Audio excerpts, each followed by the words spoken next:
Hi, welcome to the Machzor before Rosh Hashana part 10. Today we're going to speak about a special prayer said by the Chazan alone, and that is the Hineni He'oni, which is on page 444 in the art scroll, on page 129 in this edition of the Musaf. These are the words that the Chazan says before Musaf, where he asks Hashem to accept his prayers on our behalf.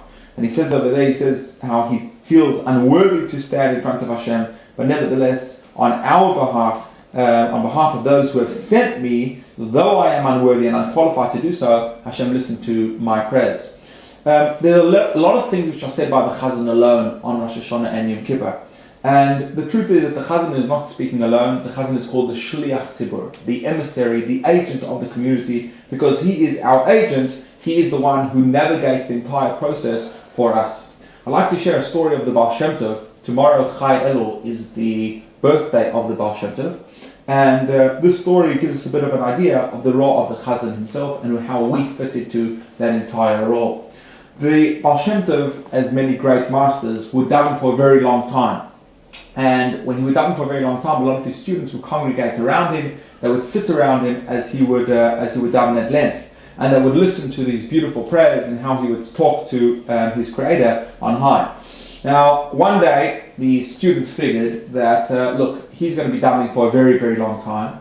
And if they would just leave for a few moments and go home and do whatever they had to do and come back, he probably wouldn't notice. And they'd be able to catch up and be able to listen in on the last words of his prayer. That's exactly what they did. So they listened for, let's say, an hour, and then they left. They came back just a few minutes later, and to their surprise, they found that the Baal Shem Tov had finished davening. He'd finished up his davening quite quickly. And they asked him, they said, usually you daven for a few hours, what was this all about? And he said to them, it's quite simple. He says, when I daven every single day, and you are around me, it's not just me davening. I am davening because I am on the top of that pyramid, and you are building the pyramid upon which I stand. He says, on a day when you're not around, I don't have the pyramid to stand on, I'm not able to reach into the heavens on high because I don't have the bottom steps. And this really tells us what the role of the Shliach Tzibur, of what the Chazan is all about. The Chazan is there, not just, he's not alone, he's our emissary. It's based on our tefillos, the way that we commit ourselves and the way that we daven correctly. That is the thing upon which the Chazan stands and sends our tefillos up on high. Just another thought on that idea. We know very famously when the Jewish people fought against Amalek, it says that when Moshe Rabbeinu picked up his hands, that's when the Jewish people were victorious, and when he put down his hands, that's when Amalek were more victorious. And the basic question is: so why didn't Moshe Rabbeinu just keep his hands up on high and show his faith to Hashem at all times, and then they would have won then things would have been easy the whole time?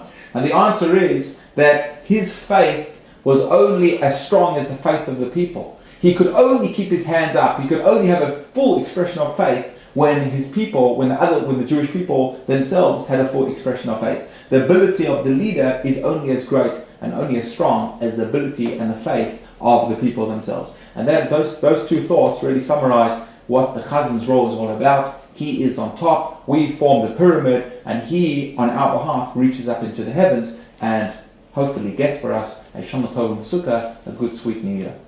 So wish you a wonderful day, have a good Shabbos, and we'll continue next week with part 11 of the Machzor before Rosh Hashana.